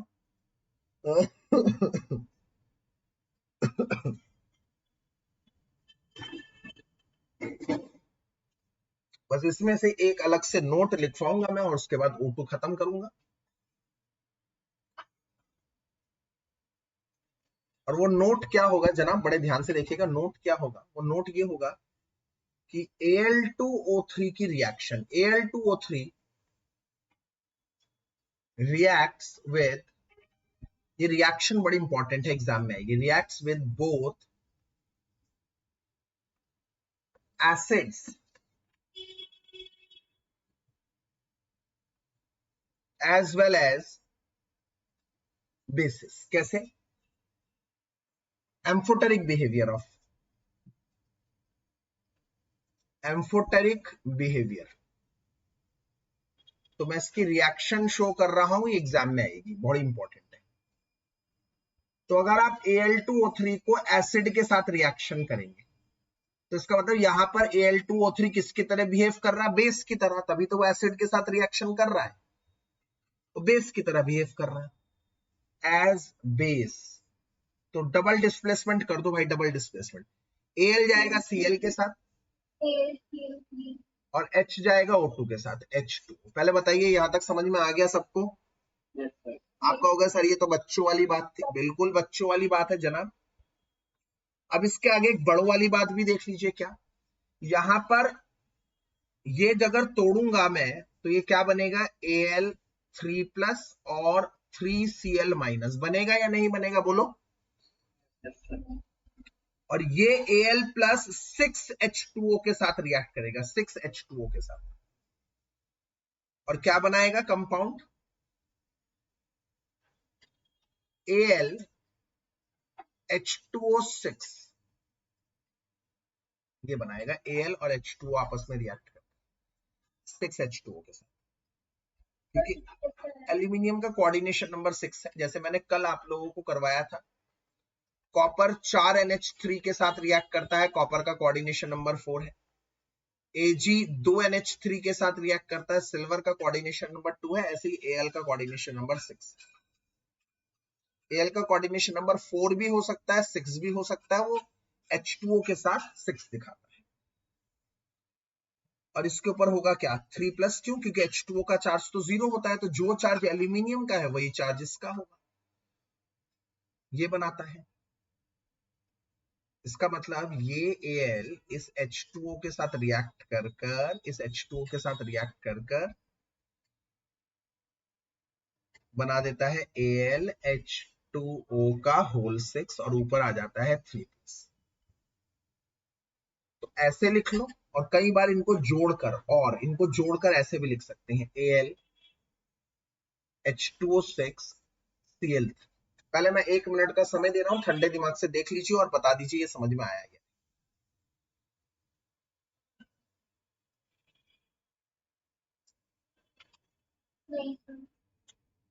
पहले डबल डिस्प्लेसमेंट हो जाएगा, AlCl के साथ जलाएगा AlCl3, HO के साथ बनाएगा H2O। ये दोनों प्रोडक्ट पहले बनेंगे, स्टेप 1। ये समझ में आ गया? AlCl3 का मतलब है Al3+ और 3Cl- ऑब्वियसली। तो ये AlCl3 6H2O के साथ रिएक्ट कर कर ये कॉम्प्लेक्स बना देंगे 6H2O के साथ। क्यों? क्योंकि उसका कोऑर्डिनेशन नंबर 6 है, ये आप लोगों को लर्न करना पड़ेगा। और इसके ऊपर चार्ज वही आएगा, सेम 3+। क्यों? क्योंकि H2O के ऊपर कोई चार्ज नहीं है। इसके बाद ये इस 3Cl- के साथ, ऑब्वियसली ये 3+ है और ये 3- है, तो 3+, 3- न्यूट्रल होना चाहेंगे, आपस में जुड़कर ये कॉम्प्लेक्स बना देंगे। इसका मतलब अभी भी अगर आप ध्यान से देखें ये AlCl3 ही है, चेक करो AlCl3 ही है, बस बीच में 6H2O घुस गए। Is that clear now? अगला है Al2O3 को NaOH के साथ रिएक्ट कर। अच्छा, जब NaOH मतलब बेस है, उसके साथ ये रिएक्ट कर रहा है, तो ये कैसे बिहेव कर रहा है? एज एसिड। बिल्कुल ठीक। अब आप बता दीजिए क्या होगा? डबल डिस्प्लेसमेंट होगी जनाब, और क्या होगी? क्या? AlOH का होल थ्राइस, यस, और Na2 ये मिलेगा, ये मिलेगा, ये मिलेगा। बहुत ध्यान से देखिए, ये मिलेगा। अब आपको थोड़ा सा यहां पर लर्न करना है, वो ये कि ये वापस वही गेम खेलेगा। मतलब क्या गेम? वापस Al 6OH के साथ जोड़ने की कोशिश करेगा, क्योंकि उसका कोऑर्डिनेशन नंबर 6 है। अगर वो 6 के साथ जुड़ेगा तो मैं आपको बता दूं, OH के ऊपर होता है -1 चार्ज। जैसे H2O के ऊपर तो 0 चार्ज था, OH के ऊपर होता है -1 चार्ज। तो एक OH के ऊपर -1 है, तो 6 OH के ऊपर कितना हो गया बच्चों? बताओ जरा मुझे। -6। अरे एक OH, अरे OH माइनस होता है, ये तो आप अच्छी तरह से जानते हैं बेटा। तो 6 OH है तो 6 नेगेटिव होगा, और Al के ऊपर कितना चार्ज है, +3, तो +3 -6, ये पूरा कंपाउंड न्यूट्रल नहीं है, न्यूट्रल नहीं है, इसको न्यूट्रल बनाओ। कैसे बनाएंगे, और 3 ऐड कर कर बनाएंगे इसको न्यूट्रल। और 3 कहां से लाएंगे, Na। तो अगर एक Na के पास एक प्लस है और मैं 3 Na ले आऊं, 3 Na, तो 3 प्लस 6 प्लस हो जाएंगे और माइनस हो जाएगा। तो इस तरह का एक कॉम्प्लेक्स बनाता है जो आप लोगों को लर्न करना है। बट वहीं पर अगर मैंने आपको एक और चीज बताई है कि Al का एक और कोऑर्डिनेशन नंबर होता है 4, मतलब ये भी सही है और वो भी सही है। तो इस केस में एक OH के पास -1 होता है तो 4 OH के पास -4 होगा। एक OH के पास -1 है, 4 OH है, -4 होगा। एक एल्यूमिनियम कितना है, +3। अब इसको न्यूट्रल करने के लिए एक और प्लस चाहिए, तो कितने सोडियम लगेंगे, जल्दी बताओ, एक सोडियम लगेगा। इसका मतलब बेसिकली ये दो कंपाउंड्स आप लोगों को लर्न करने हैं बहुत अच्छी तरह से, कि ये बनाता है बेस के साथ ये दो कंपाउंड और एसिड के साथ वो एक कंपाउंड, और इसी के साथ हुआ ऑक्सीजन खत्म। ऑक्सीजन हुआ खत्म, इसका मतलब एलोट्रॉप ऑफ ऑक्सीजन में एक O3 ओजोन रह गया, और इसकी केमिकल प्रॉपर्टीज एक क्लास लगेगी, केमिकल प्रॉपर्टीज और ओजोन बना। जैसे कि हमने कहा हमने थोड़ा सा बफर रख रखा है, 1 या 2 क्लास हार्डली ये चैप्टर फिनिश हो जाएगा आराम से। बट हमें साइमल्टेनियसली ये भी देखना है कि कोई टॉपिक हमें मिस नहीं करना, सारी चीजें अच्छी तरह से पढ़नी है, रिलैक्स होकर पढ़नी है, समय हमारे पास है, कोई चिंता करने की जरूरत नहीं है किसी को। अगर अच्छी तरह से चैप्टर पढ़ोगे तो एमसीक्यूज धड़ाधड़ निकलेंगे। तो कल तक के लिए विराम चाहते हैं हम लोग। सभी से मैं कह देता हूं कि अगली क्लास से पहले आप लोग